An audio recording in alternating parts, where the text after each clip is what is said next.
जय हिंद साथियों, स्वागत है आप सभी का आपके अपने YouTube channel target with Ajit में। साथियों, उम्मीद करता हूं कि आप सभी स्वस्थ होंगे और अपनी अपनी तैयारी ज़बरदस्त तरीके से कर रहे होंगे।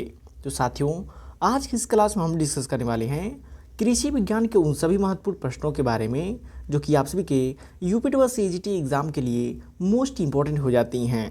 तो सही प्रश्नों को ध्यान से देखिएगा क्योंकि दिए गए सभी क्वेश्चंस एग्जाम ओरिएंटेड और सिलेक्टिव हैं। और साथियों, वीडियो के लास्ट में कुछ क्वेश्चन आप सभी लोगों के लिए होमवर्क भी है जिसका आंसर कमेंट बॉक्स में जरूर दीजिएगा। तो आइए देखते हैं। जैसे पहला प्रश्न है, हिसार ललित किस्म है। हिसार ललित किसकी एक किस्म है? तो याद रखिएगा, हिसार ललित टमाटर की एक किस्म हो जाती है। किसकी? टमाटर की एक किस्म हो जाती है। आइए डिटेल में बात करते हैं हिसार ललित किस्म की, यह किसके द्वारा विकसित किया गया है। तो विकास केंद्र की बात करें तो इसे हरियाणा कृषि विश्वविद्यालय हिसार द्वारा विकसित किया गया है। तो इम्पोर्टेंट पॉइंट हो जाता है, आपके एग्जाम में पूछा सकता है कि हिसार ललित कहाँ से विकसित किया गया है। तो कहाँ से? हरियाणा कृषि विश्वविद्यालय हिसार द्वारा विकसित किया गया है। जिसकी उपज की बात करें तो उपज कितना है? 300 से 350 कुंटल प्रति हेक्टेयर। तो उपज भी कभी कभी एग्जाम में पूछ दिया आता है। पकने के समय की बात करें तो 120 से 130 दिन में पककर तैयार हो जा रही है हिसार ललित। बात करें नेक्स्ट पॉइंट की तो बीमारियों के प्रति प्रतिरोधक क्षमता। हिसार ललित किस्म कुछ सामान्य टमाटर रोगों जैसे झुलसा रोग के प्रति सहनशील होती है। तो ये सभी पॉइंट मोस्ट इम्पॉर्टेंट हैं। यहाँ से भी आप सभी को क्वेश्चन देखने को मिल सकते हैं, तो इन सबको नोट करते जाइएगा। नेक्स्ट क्वेश्चन है, गाजर की एशियाई किस्मों में अधिक पाया जाता है। बात कर रहा है गाजर की एशियाई किस्मों की, उनमें क्या पाया जाता है? तो याद रखिएगा, एंथोसायनिन पिगमेंट पाई जाती है। क्या पाया जाता है? एंथोसायनिन पिगमेंट पाया जाता है। और यहाँ पे मोस्ट इम्पॉर्टेंट पॉइंट याद रखिएगा, यदि एग्जाम में पूछ दे गाजर की उत्पत्ति स्थान कहाँ पे है, तो याद रखिएगा अफगानिस्तान में है। कहाँ पे है? अफगानिस्तान में हो जाता है। तो इम्पॉर्टेंट पॉइंट है, ये भी याद रखिएगा। नेक्स्ट क्वेश्चन है, अवलेह में कुल घुलनशील ठोस पदार्थों की मात्रा होती है। अवलेह में कुल घुलनशील ठोस पदार्थों की मात्रा कितनी होती है? तो याद रखिएगा 60% होती है। कितनी होती है? 60% होती है। नेक्स्ट क्वेश्चन है, लौकी में नर फूलों के अधिक उद्भव का कारण है। मोस्ट इम्पॉर्टेंट क्वेश्चन है और यहाँ पे आपको 2-3 पॉइंट लर्न होने वाले हैं। पहला, लौकी में नर फूलों की अधिक उद्भव का कारण क्या हो जाता है? तो याद रखिएगा उच्च तापक्रम एवं अधिक नाइट्रोजन। उच्च तापक्रम एवं अधिक नाइट्रोजन की वजह से जो कि लौकी में नर फूलों का उद्भव सबसे अधिक हो जाता है। और याद रखिएगा, लौकी जो होता है मोनोसियस प्लांट होता है जिसमें मेल फीमेल एक ही प्लांट पे उपस्थित होते हैं। नेक्स्ट क्वेश्चन है, परीक्षण के लिए मृदा नमूने में मृदा कणों का आकार होना चाहिए। साथियों, आप सभी के यूपीटी एग्जाम में सॉइल टेस्टिंग से एक क्वेश्चन 100% पूछा ही पूछा जाएगा, जिसमें से बात कर रहा है परीक्षण के लिए मृदा नमूने में मृदा कणों का आकार होना चाहिए। कितना होना चाहिए? याद रखिएगा 2 मिलीमीटर से कम होना चाहिए। कितना होना चाहिए? 2 मिलीमीटर से कम होना चाहिए। और बात करें सॉइल टेस्टिंग के लिए कितनी जो कि सॉइल की मात्रा आवश्यक होती है, तो याद रखिएगा 0.5 किलोग्राम से 1 किलोग्राम तक जो कि सॉइल की मात्रा लेनी चाहिए सॉइल टेस्टिंग के लिए। तो इन दोनों पॉइंट को याद रखिएगा कि परीक्षण के लिए मृदा नमूने में मृदा कणों के आकार की बात करेगा तो 2 मिलीमीटर से कम, यदि वजन की बात करेगा तो जो कि 0.5 किलोग्राम या 1 किलोग्राम जो कि आवश्यकता होती है। तो इम्पॉर्टेंट पॉइंट है, याद रखिएगा। तो साथियों, क्वेश्चन का लेवल देख के आप सभी को पता चल रहा होगा कि दिए गए सभी क्वेश्चंस एग्जाम ओरिएंटेड और सिलेक्टिव हैं। तो वीडियो की क्वालिटी और कंटेंट आप सभी लोग को पसंद आ रहा हो तो प्लीज़ वीडियो को लाइक और चैनल को सब्सक्राइब जरूर कर लीजिएगा। नेक्स्ट क्वेश्चन है, 1 किलो सोयाबीन से कितना सोया दूध तैयार किया जा सकता है? Most important question, double star mark कर लीजिएगा कि 1 किलो सोयाबीन से कितना जो कि सोया दूध तैयार किया जा सकता है। तो इम्पोर्टेंट क्वेश्चन है, याद रखिएगा। 6 से 8 किलोग्राम, 1 किलोग्राम सोयाबीन से कितना सोया दूध प्राप्त होता है? 6 से 8 किलोग्राम। नेक्स्ट क्वेश्चन है, कृषि शस्य जलवायु क्षेत्र में पौध वृद्धि काल की उपयुक्त गणना के लिए वर्षा तथा अधिकतम वाष्पोत्सर्जन के अलावा अन्य मुख्य कारक हैं। वो कारक कौन से हैं? तो याद रखिएगा, मृदा में नमी भंडारण क्षमता, मृदा में नमी भंडारण क्षमता जो कि इसके और कारण हो जाते हैं। नेक्स्ट क्वेश्चन है, मृदा में केशिकीय जल किस वायुदाब पर होता है? मोस्ट इंपॉर्टेंट क्वेश्चन है, याद रखिएगा कि मृदा में केशिकीय जल जो कि किस वायुदाब पर उपस्थित होता है? तो याद रखिएगा 0.33 से 31 एटमॉस्फेयर दाब पर जो कि उपस्थित होता है। और बात करें परमानेंट विल्टिंग पॉइंट की, तो याद रखिएगा -15 जो कि एटमॉस्फेयरी दाब पर उपलब्ध होता है।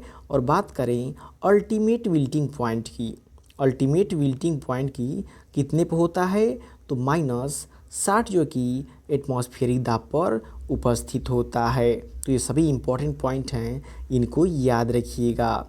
नेक्स्ट क्वेश्चन है, आम की बीज रहित किस्म कहलाती है? आम की सीडलेस वैरायटी है, उसका नाम क्या है? तो याद रखिएगा सिंधु।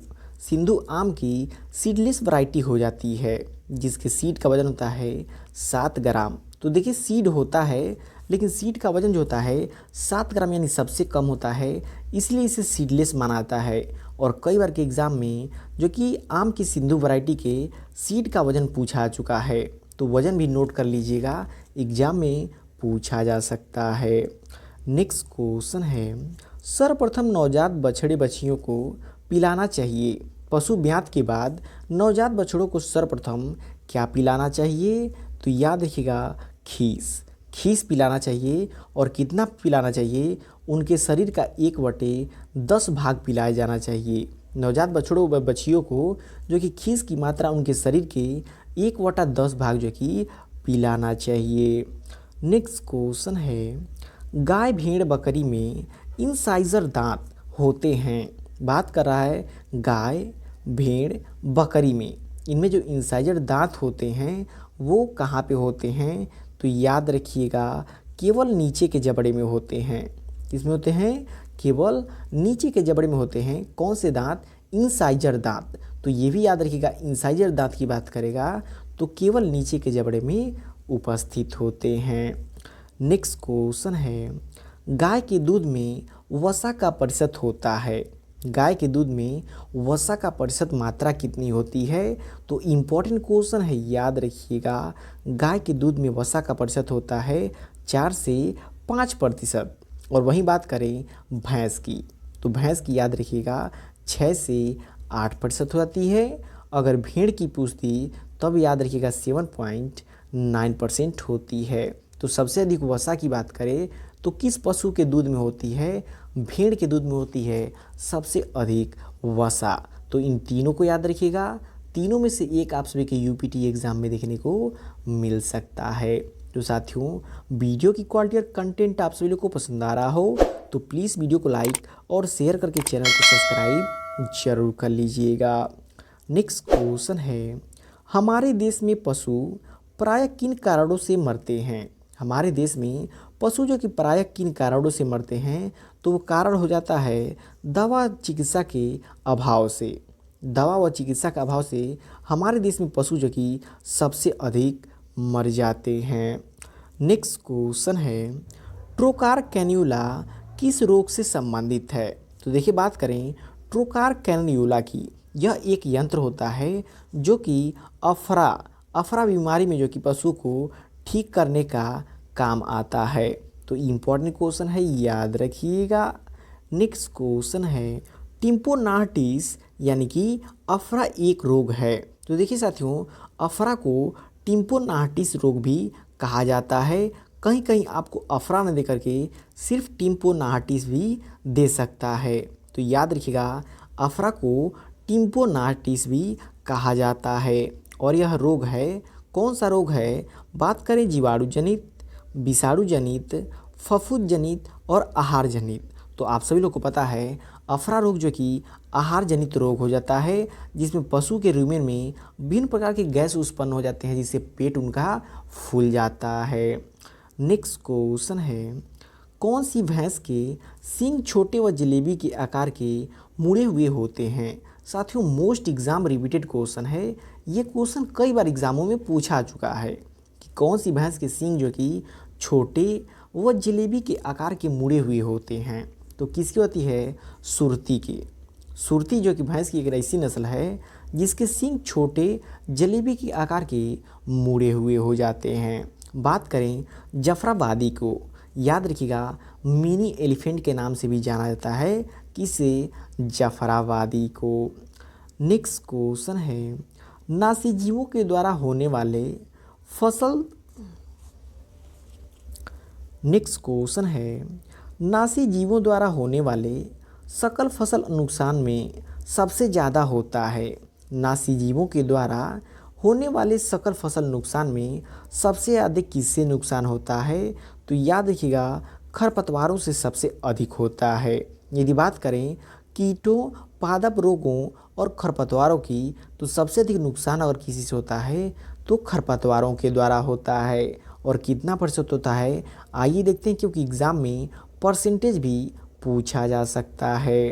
तो बात करें सामान्य अनुमान के अनुसार खरपतवारों से लगभग जो कि 34% का नुकसान होता है, कीटों से 18% का नुकसान होता है, पादप रोगों से लगभग 16% और अन्य कारणों से 6% का नुकसान होता है।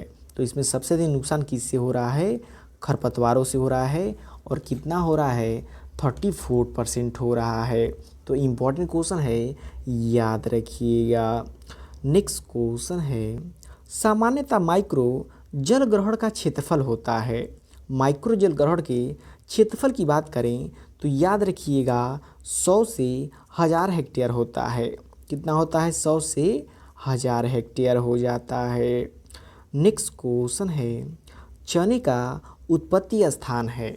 बात करें चने के उत्पत्ति स्थान की तो इम्पोर्टेंट क्वेश्चन है, याद रखिएगा दक्षिण पश्चिम एशिया हो जाता है। चने की उत्पत्ति स्थान दक्षिण पश्चिम एशिया हो जाती है। बात करें चने में प्रोटीन परसेंटेज की, कितनी होती है? 21% होती है। तो ये भी इम्पोर्टेंट पॉइंट है, नोट कर लीजिएगा। नेक्स्ट क्वेश्चन है, बकरे के मांस को कहते हैं। बकरे के मांस को क्या कहते हैं? तो याद रखिएगा चेवन कहते हैं। क्या कहते हैं? चेवन कहते हैं। बात करें बीफ की तो जो कि बछड़े के मांस